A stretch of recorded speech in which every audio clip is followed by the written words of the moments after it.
Hello dear students, welcome to Kamil maths academy. और आज के इस लेक्चर में क्लास 10 के चैप्टर नंबर 1 वास्तविक संख्याओं का सबसे मोस्ट इंपोर्टेंट 5 इंपोर्टेंट क्वेश्चंस को डिस्कस करेंगे, जो आपके बोर्ड एग्जाम के पॉइंट ऑफ व्यू से बहुत इंपोर्टेंट है।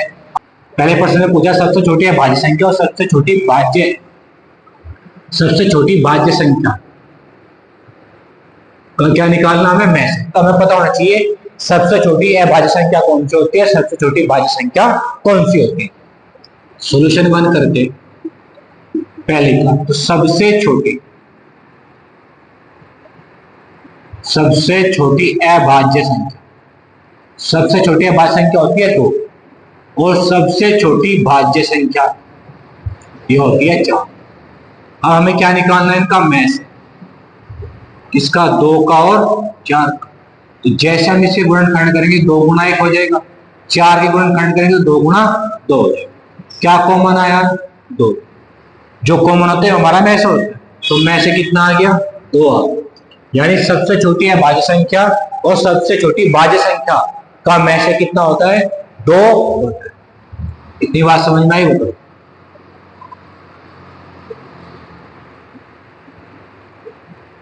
सबसे छोटी अभाज्य संख्या 2 है, सबसे छोटी भाज्य संख्या 4 है। इनके गुणनखंड करें तो क्या कॉमन आया? 2। इसीलिए इन दोनों का मैथ से कितना होगा? 2 होगा। फिर हम बात करते हैं क्वेश्चन नंबर 2 की। क्वेश्चन नंबर 2 में जाइए, यदि a बराबर कितना? 2 की पावर 2 गुणा 3 की पावर 3 गुणा 5 की पावर 4, और b बराबर दिया है 2 की पावर 4 3 की पावर 2 गुना 5। और क्या चाहिए हमें? मैथ से चाहिए किसका? a का और b का मैथ से निकालना। तो देखो, जब भी हमसे घात वाली संख्याओं का मैथ से निकालता है तो हम सबसे छोटी घात वाली संख्या लेते हैं। तो देखो, यहाँ 2 की घात 2 है, यहाँ 2 की घात 4 है, यहाँ 2 की घात कितनी है? 4। तो छोटी कौन है? 2 की घात 2, यहाँ ली जाएगी 2 की घात 2। यहाँ 3 की घात 3 है, यहाँ 3 की घात कितनी है? 2। तो कौन सी ली जाएगी? जो छोटी होगी, यहाँ ली जाएगी 3 की घात 2। यहाँ 5 की घात 4 है, यहाँ 5 की घात 1 है, तो कौन सी ली जाएगी? जो छोटी होगी, यानी 5 की घात 1। तो आंसर कितना आ गया? 2 की घात 2 का मतलब 2 की 2 बार गुणा, 3 की घात 2 का मतलब 3 की 2 बार गुणा, 5 की घात 1 का मतलब गुणा करो। 2 दूनी 4, 4 के 12, 12 दूनी 24, 2 दूनी 4, 4 के 12, 12 3 है, 12 3 36, 36 पंजे 180। तो इनका ए और बी का मैथ से कितना आ जाएगा? 180 आ जाएगा। फिर हम बात करते हैं अपने प्रश्न नंबर 3 की। देखो, प्रश्न नंबर 3 में क्या कहा गया है? यदि HCF 16 और y, 16 का और y का जो HCF है वो कितना है? 8 है। 16 का और y का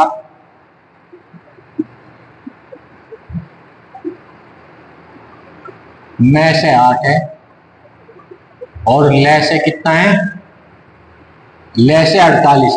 y का मान पूछा है, इसका मान पूछा है y का। तो देखो, यहाँ जो संख्या लिखी होती है ये होती है हमारी पहली संख्या और ये होती है हमारी दूसरी संख्या। ये हमारा में से और ये हमारा ले से। किसका मान निकालना है? y का। ये हमारी पहली संख्या है, ये y हमारी दूसरी संख्या है, ये हमारा में से, ये हमारा ले से।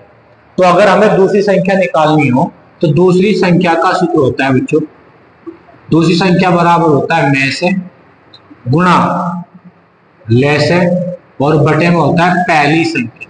अब दूसरी संख्या कौन है? y, तो यहाँ रख देंगे y। में से कितना है? यहाँ पे 8 है। ले से कितना है? यहाँ पे 48 है। और नीचे कौन आ जाएगा? पहली संख्या। पहली संख्या कितनी है? 16 की है 48, 8 गुणा 3, तो y का मान कितना आ गया? 24 आ गया। y का मान कितना है? 24। समझ में आए तीनों क्वेश्चन? प्रश्न नंबर 4 में दिया है, सिद्ध कीजिए कि √3 एक अपरिमेय संख्या है। हमें सिद्ध करना है कि √3 जो एक अपरिमेय संख्या है।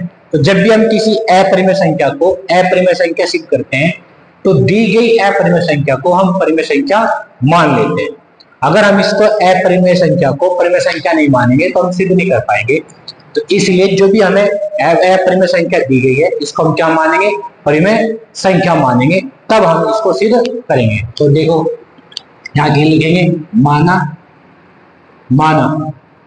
√3 क्या एक परिमेय संख्या है, क्या मानना पड़ेगा हमें, एक परिमेय संख्या।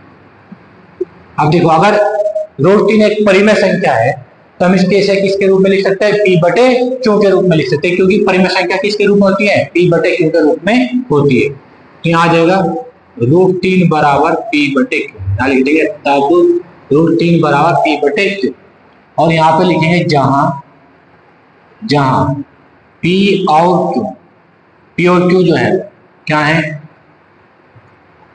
p और q अभाज्य पूर्णांक, अभाज्य पूर्णांक है, यहाँ पे लिख देंगे इस तरीके से। अब यहाँ पे रूट है, रूट हटाएंगे, रूट हटाने के लिए हमें क्या करना पड़ेगा, दोनों ओर का वर्ग, यहाँ लिखेंगे दोनों ओर का वर्ग करने पर, जब हम दोनों ओर का वर्ग करेंगे तो हमें क्या मिलेगा, ध्यान से समझिएगा। इसके स्क्वायर से रूट हट जाएगा तो यहाँ पे बचेगा 3, यहाँ पे हो जाएगा p स्क्वायर, नीचे हो जाएगा q स्क्वायर। तो यहाँ पे 3 p का वर्ग, तो दोनों लिख देंगे p q को लिख देंगे q गुणा q करके, और यहाँ से एक q इधर आ जाएगा, तो ये बन जाएगा कितना, ये बन जाएगा 3q, एक q इधर आ जाएगा, इधर बचेगा p स्क्वायर बटे कितना q। अब यहीं पे ध्यान देने वाली बात है, यहाँ पे आप बहुत ही ध्यान से समझेंगे। अब ये जो 3q है ये हमारा एक पूर्णांक है, क्या है, पूर्णांक है। अब ये जो p स्क्वायर बटे q है ये हमारी एक भिन्न है, क्या है, भिन्न। और अगर भिन्न किसकी हो, अभाज्य पूर्णांक की हो, अगर भिन्न अभाज्य पूर्णांकों की हो, अगर भिन्न अभाज्य पूर्णांकों की हो तो उस केस में पूर्णांक और भिन्न बराबर नहीं हो सकते, क्योंकि जब हम अभाज्य पूर्णांक को अभाज्य पूर्णांक से भाग करेंगे तो जो हमें आंसर मिलेगा वो पॉइंट में मिलेगा, दशमलव में मिलेगा, जबकि पूर्णांक दशमलव में नहीं होते, पूर्णांक पूरी संख्या होती है, तो माइनस में या प्लस में या जीरो, कभी भी दशमलव में नहीं होते पूर्णांक। और अगर भिन्न दशमलव में दी गई है, उसमें अभाज्य पूर्णांक के रूप में दी गई है, अगर भिन्न अभाज्य पूर्णांक के रूप में दी गई है तो उस भिन्न का जो आंसर है वो हमारा आएगा पॉइंट में, दशमलव में। तो इसलिए ये वाली जो भिन्न है वो अभाज्य पूर्णांक के रूप में, क्योंकि p और q को क्या माना हमने, अभाज्य पूर्णांक, तो ये जो भिन्न रिजल्ट देगी आपको, जो आंसर देगी वो दशमलव में देगी, और जबकि पूर्णांक दशमलव में नहीं होता, तो ये दशमलव की संख्या दे रही है, पूरी संख्या दे रही, तो ये दोनों संख्या आपस में बराबर नहीं हो सकती। हम यहाँ लिखेंगे, हम यहाँ पे फिर लिखेंगे, यहां हम देख सकते हैं कि 3q एक पूर्णांक है, जबकि p स्क्वायर बटे q भिन्न,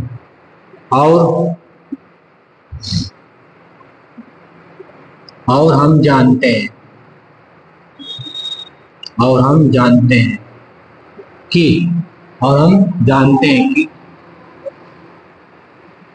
पूर्णांक और भिन्न बराबर नहीं हो सकते, और हम जानते हैं कि यहाँ पूर्णांक और भिन्न बराबर नहीं हो सकते, क्योंकि p तथा q दोनों अभाज्य पूर्णांक है, अभाज्य पूर्णांक। यह है, ऐसा क्यों, यह है हमारी गलत कल्पना के कारण हुआ है, गलत कल्पना के कारण हुआ है। अतः √3 एक अपरिमेय संख्या, एक अपरिमेय संख्या है। बोलो बातें समझ में आ गई आपको? इतना लिखना है आपको। जो भी आपको परिमेय संख्या सिद्ध करना होगा उसको परिमेय संख्या मान लेंगे। तो यहाँ पे अगर ये परिमेय संख्या है तो इसको p बटे q के रूप में लिखेंगे, √3 बराबर p बटे q हो जाएगा। क्या लिखेंगे? जहाँ p और q क्या है? भाज्य पूर्णांक है। यहाँ पर रूट हटाने के लिए दोनों का हमने क्या कर दिया? वर्ग कर दिया। यहाँ पे आ गया एक क्यू धर लिया, ये पूर्णांक बन गया, ये भिन्न बन गया। तो यहाँ पे भिन्न और पूर्णांक बराबर नहीं हो सकते क्योंकि ये जो भिन्न है ये अभाज्य पूर्णांक के रूप में है, और यदि हम अभाज्य पूर्णांक को अभाज्य पूर्णांक से भाग करते हैं तो उसका आंसर हमेशा दशमलव में आता है, जबकि पूर्णांक दशमलव में नहीं होते। तो ये दोनों कभी भी बराबर नहीं हो सकते। आगे बात समझ में? फिर हम ये लाइन लिख देंगे, इस लाइन का ध्यान। इस तरीके से क्या हुआ? हमारा प्रश्न हल हो गया, यानी कि सिद्ध हो गया।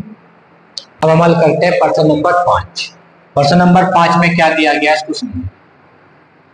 इसमें कहा गया है सिद्ध कीजिए कि 5 - 2√3 एक अपरिमेय संख्या है। तो मैंने आपको बताया जब भी हम किसी अपरिमेय संख्या को अपरिमेय संख्या सिद्ध करेंगे तो उसे क्या मानना पड़ेगा? परिमेय संख्या मानना पड़ेगा। तो क्या हो जाएगी? इसे लिख लेंगे माना 5 - 2√3 एक परिमेय संख्या है। अगर ये परिमेय संख्या है तो हम इसे किसके रूप में लिखेंगे? 5 - 2√3 बराबर p बटे q के रूप। यहाँ लिख देंगे p और q क्या है? अभाज्य पूर्णांक है। अब इधर हमें रूट वाली संख्या बचानी बस, तो बाकी सारी संख्या कहाँ ले जाएंगे? इधर की तरफ ले जाएंगे। ये 5 प्लस का रिजल्ट हो जाएगा माइनस, इधर बचेगा -2√3, तो जगह p बटे q -5। फिर ये -2√3 एलसीएम लेंगे, p -5 क्यों हो जाएगा, बटे में कितना आएगा? अब ये 2 गुणा में कहाँ जाएगा? इसके भाग में चला जाएगा, तो हो जाएगा -√3 बराबर p -5 क्यों, बटे में कितना हो जाएगा? 2। अब ये इधर रूट बचा, रूट हटाने के लिए क्या करें? दोनों ओर का वर्ग कर देंगे। यहाँ लिखेंगे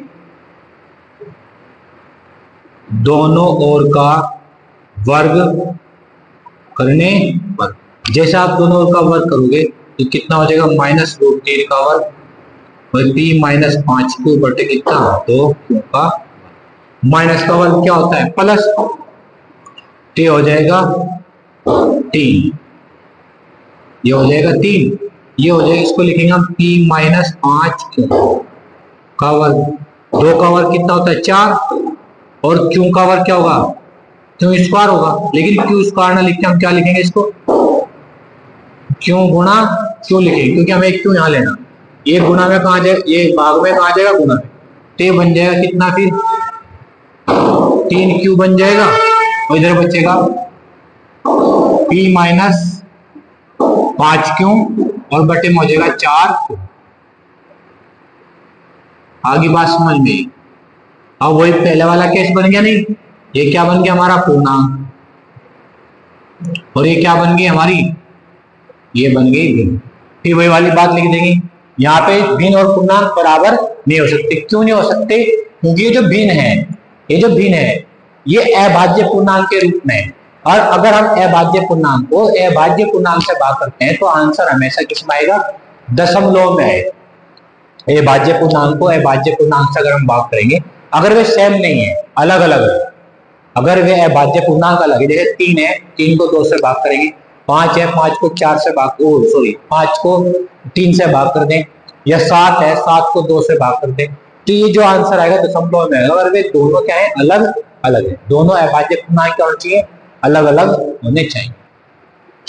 जहां p और q भिन्न अभाज्य पूर्णांक है, यानी अलग अलग, ये लिख भी लेना चाहिए, यहाँ पे अलग अलग अभाज्य पूर्णांक है।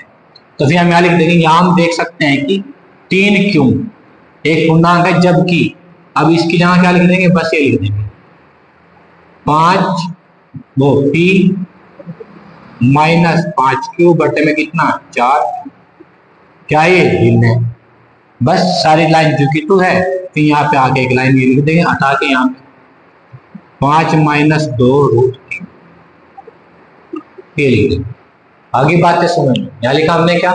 यहाँ हम देख सकते हैं कि 3 क्यू एक पूर्णांक है, जबकि p -5 क्यू 4 बटे 4 क्यू भिन्न है, और हम जानते हैं कि यहाँ पूर्णांक और भिन्न बराबर नहीं हो सकते, क्योंकि p और q दोनों अभाज्य पूर्णांक है। यह हमारी गलत कल्पना के कारण हुआ है। अतः 5 - 2√3 एक अपरिमेय संख्या है।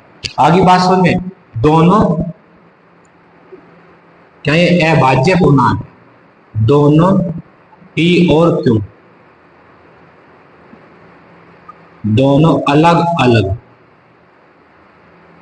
अलग अभाज्य पूर्णांक, ये लिख देना। आगे बात समझ में, तो ये थे हमारे आज के मोस्ट इंपोर्टेंट 5 क्वेश्चन। आप इन 5 क्वेश्चन के अच्छे से प्रैक्टिस करें ताकि आपको बोर्ड एग्जाम में कोई भी दिक्कत ना हो। ठीक है, तो thank you for watching this video. मिलते हैं फिर नेक्स्ट वीडियो।